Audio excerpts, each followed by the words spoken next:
Greetings. We welcome you to InSync with BDO India. Today's session would be led by Dr. Anand Banka, Partner, Risk and Quality, Technical Accounting Lead, Audit and Assurance in MSKC and Associates LLP. Anand will help us navigate the nuances arising from the proposed Indian Accounting Standard 118 on presentation and disclosure in financial statements. Thank you, and over to Anand. Yes, Ind AS 118 is the talk of the town, being the latest addition to the Ind AS standards and a major one because it changes the way P&L looks. It changes the way management communicates the KPIs to the investors, which now would be called as MPM. So it's important that we discuss the standard today, which is Ind AS 118. So if you see, IASB already issued and made it effective from 1st of January 2027. In alignment with IFRS 18, Ind AS 118 has also been issued. The exposure draft was exposed to public comments and was then recommended to NFRA for their approval. NFRA in turn has also approved it without any carve-outs from IFRS 18. Now it is pending with the Ministry of Corporate Affairs, and once MCA approves it, it becomes a standard.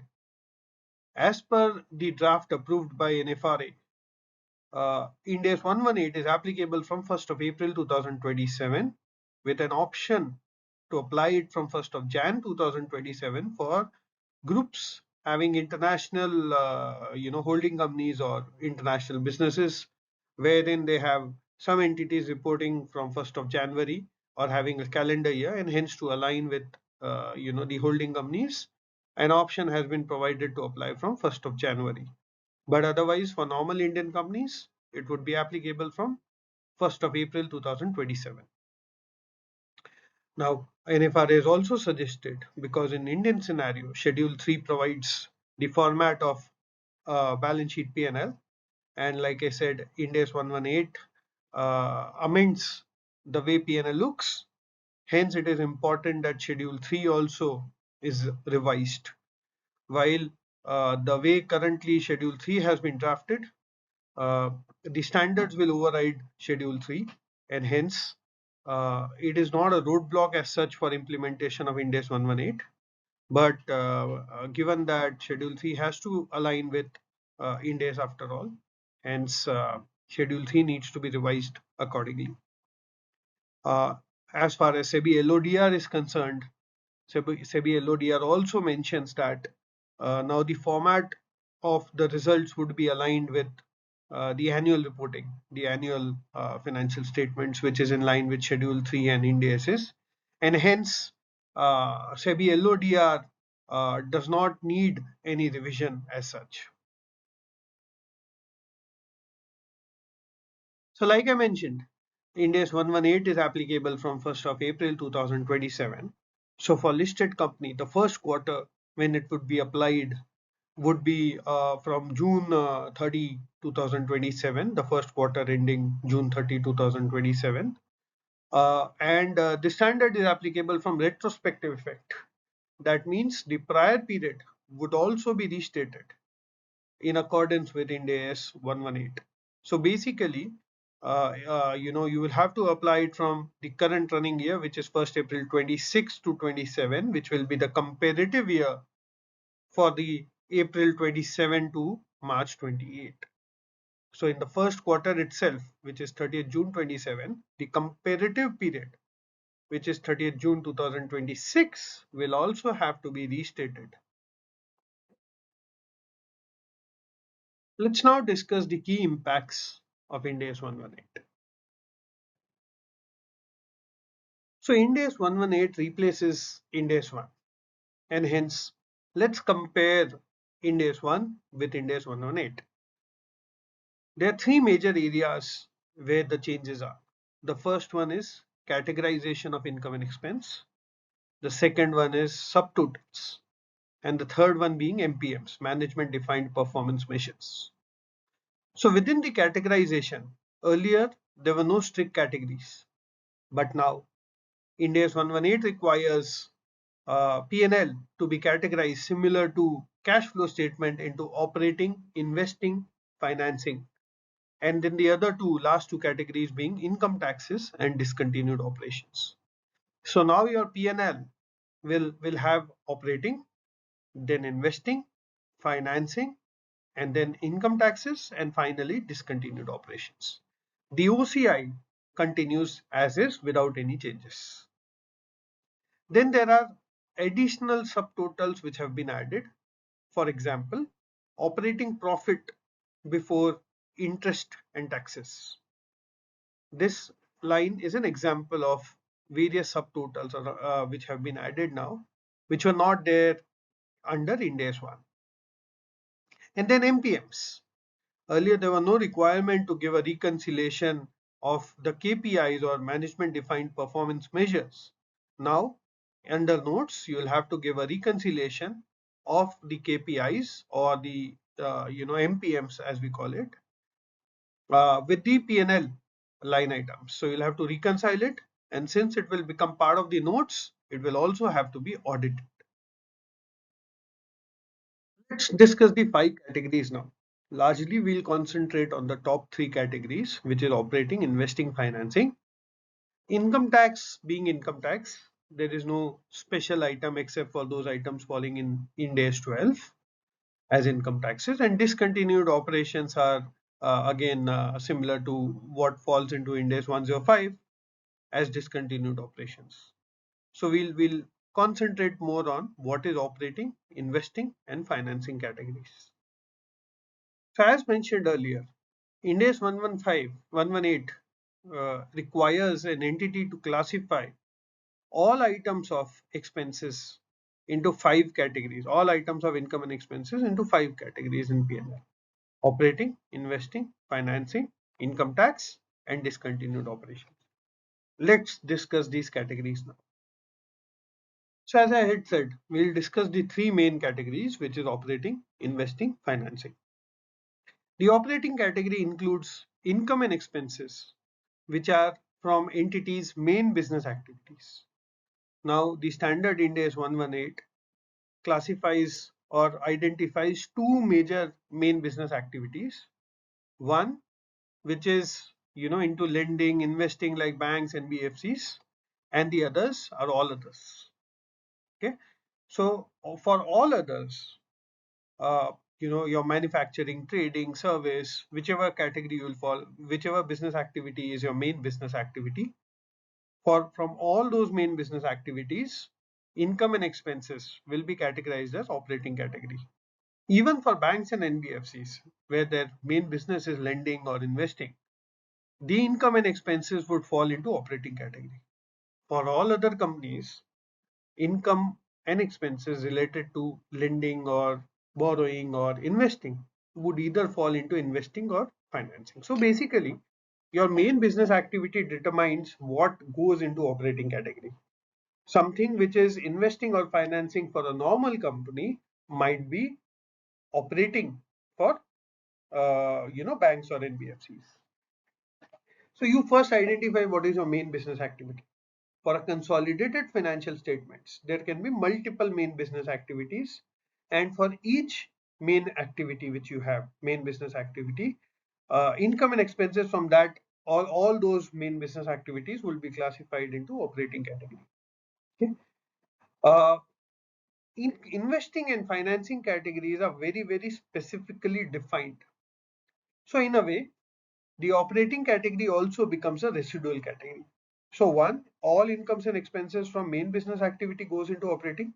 Two, anything which does not go into investing and financing or income taxes and discontinued operations would go into operating category. Okay. The operating category hence would also include volatile or unusual income and expenses. Okay. This category, which is operating category, actually provides a picture of the entity's main operations and is also considered a residual category. Let's get on to the next category now. which is the investing category. Investing category includes two major things. Okay, one is income or expenses arising from assets that generate return individually, and two, has to be largely independent of other resources. So both these conditions have to be fulfilled. I'll repeat two things. One, it should be able to generate returns individually and largely independent. Now, what are the examples of such? Say your investment properties. Your investment property would be independently generating returns which are largely independent of your other activities, or your investments. Okay, like interest income, dividend income, fair value changes on those financial assets, which are largely independent. So I'll take two examples. Say trade receivable. Any interest expense, interest income on trade receivables are not largely independent of your main business activity, because that trade receivable itself comes out of your main business activity. Whereas if you have given a loan to a third party, or you have made investments in say listed companies, these would give you returns which are largely independent of all other all other resources.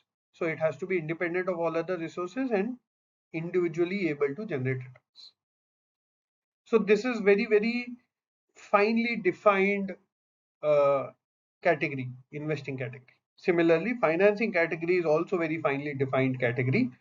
Anything which does not fit into this definition will go into operating category. So what is financing category? Financing category includes all income and expenses for transactions that involve only the raising of finance. Okay, so anything which is raising of finance means cash has to come in. Okay, it is not liability, just book adjustment of liability or asset. Actual raising of finance should come. Raising of finance could be through equity or through borrowings. Okay, but it has to be actual cash coming in. That is one. Or anything which is classified as interest as per any other standard. So basically, again, two things. One, anything which is from raising of finance, and two, which is classified as interest as per any other standard. Say, for example, Ind AS 23 borrowing cost. Okay, or it could be on lease liabilities, or it could be on discounting of provisions. So all these have been classified as interest, or even under employee cost, employee benefits. When you do actuarial valuation, there's an interest cost on. So anything which is classified as interest as per any other standard would also come under financing category. Okay. Hence, financing category would include items like income or expenses on bank loans, on lease liabilities, or defined benefit plans. Okay. Now, any employees which are specifically dedicated to raising of funds will not fit into the definition of financing category. Or any employees who are specifically only doing investing will still not fit into the definition of investing category. So it is difficult to fit the employee cost into investing or financing categories unless it goes through the IRR route and EIR, effective interest rate routes, and comes into P&L. So mostly all of, employee costs would fit into the operating category. So like I said, an entity shall classify all income and expenses which are not classified as investing, financing, income tax, or discontinued operation into the residual category, which is operating category. Now within operating category, under Ind AS 1, earlier only expenses were to be classified by nature. Classification by function was not allowed under Ind AS 1. While it was always allowed under IAS 1, it was never allowed under Ind AS 1. However, the way the proposed draft of Ind AS 11 is currently, it mandates an entity to decide whether they have to present the expenses by nature or by function based on four criteria, which is listed on the slide. Those are, you have to decide between nature or function. based on what provides the most useful information about the main components or drivers of entity's profitability. For example, for a manufacturing company, it becomes important to know what is the gross margins or gross profits. Currently, major manufacturing expenses sits into other expenses. So it becomes difficult for a reader to understand what is gross margin or gross profit for a manufacturing company. While management might be looking at gross margins, or investors might be looking at gross margins, gross profits to decide whether they want to invest or not, or to understand the health or performance of the company. Hence, it becomes a main component or driver. The next criteria, what is standard industry practice? Now, standard industry practice does not mean Indian companies, because Indian companies were never allowed to use function. It was always by nature. While internationally, companies always had an option of nature or function. So, what is the practice overall? You will have to see a wider geography. Then, what most closely represent the way business is managed and how management reports internally, whether management looks at gross profits in their decision making or not. And lastly, if for some line items allocation by function becomes arbitrary, then expenses should be classified by nature. Now, what is examples of expenses by nature and by function? Expenses by nature is like depreciation, cost of material consumed. These are all expenses by nature. Compared to what is expenses by function? Expenses by function is cost of sales, wherein cost of sales would include depreciation, employee cost, all of the cost related to cost of sales. Okay, or administrative expenses or selling and distribution expenses. So all employees, all depreciation on vehicles which are used in selling and distribution would be classified as selling and distribution expenses. So rather than classifying it by nature, which is employee cost, depreciation, etc., it is classified by function. So just to repeat, Ind AS 1 never had an option. It was mandated to use by nature. Internationally, IAS 1 gave an option whether you have to present it by nature or function, whereas Ind AS 118 or IFRS 18 now mandates that based on these four criteria, you decide which classification works for you. Okay, it is not a free option. It has to be basis these criteria. You have to decide which classification works for you and accordingly present your P&L. So the next two categories are income tax and discontinued operations. Income tax category includes all items of tax expense, income, which are in accordance with Ind AS 12. And discontinued operations is something where income and expenses are in accordance with Ind AS 105. So these are pretty straightforward categories. There's not much which will come into these two categories. The next one is mandatory subtotals. So like I had mentioned, Ind AS 118 also includes additional subtotals which were not there under Ind AS 1. So if you see the last three subtotals, which is the net profit or loss, other comprehensive income and total comprehensive income, were already there in Ind AS 1. But there are two new important subtotals which are introduced by Ind AS 118. The first one being operating profit, which is the profit after considering all the operating income and expenses, okay, which is related to the main business activities and maybe residual, which is not into investing or financing. And this is before tax, of course.